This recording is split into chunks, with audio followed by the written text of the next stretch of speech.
Tout le monde ressent aujourd'hui Emmanuel Macron comme un acteur politique, le président de la République, particulièrement isolé. Comment vous l'avez vécu, cette semaine de communication politique? On a quitté le champ de ce qu'on appelle la sphère de la responsabilité. Nous n'avons pas de gouvernement, un gouvernement en formation puis désormais en déformation, et donc on est rentré dans une période particulière qui est en fait une période de communication électorale. Tout à la fois d'ailleurs pré-électorale, puisque tous les acteurs politiques se projettent dans des élections à venir, et post-électorale, puisque nous n'avons toujours pas soldé les élections de 2024. Et donc qu'est-ce qu'on voit? On voit des acteurs et actrices qui parlent de manière désormais instrumentale, c'est-à-dire qui ne cherchent pas à justifier des décisions prises, mais qui disent ce qu'ils et elles pensent devoir dire dans la perspective stratégique dans laquelle il et elle se placent. Et c'est comme cela qu'on a un Gabriel Attal qui, soudain, ne comprend plus le chef de l'État avec lequel il a pourtant cheminé pendant des années. Et c'est pour ça que, soudain, on a un Édouard Philippe qui, jusqu'à présent, s'est toujours présenté comme un chantre de la responsabilité, qui appelle à la démission du chef de l'État. Sur le fait que Gabriel Attal ne comprenne plus le président, ça ne peut pas être vrai? Selon moi, la question n'est pas celle de son émotion sincère, on n'en est plus là. On est dans qu'est-ce qu'il choisit de dire.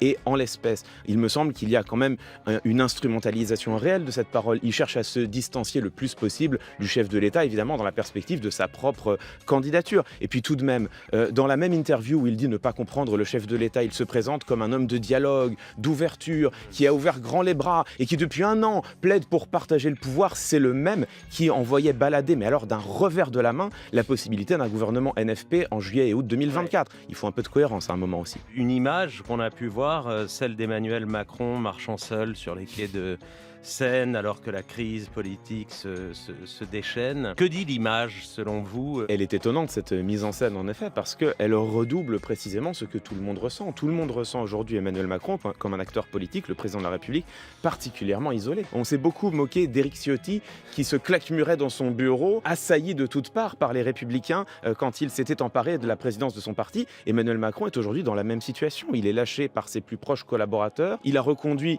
à 3 reprises le même gouvernement qui à 3 reprises a échoué. Il nous parle aujourd'hui, lui et Sébastien Lecornu, d'une plateforme de stabilité qui est en fait la même que le socle commun qui a créé de l'instabilité. Donc je crois qu'effectivement, là, il y a la mise en scène d'un homme, d'un prince qui est nu.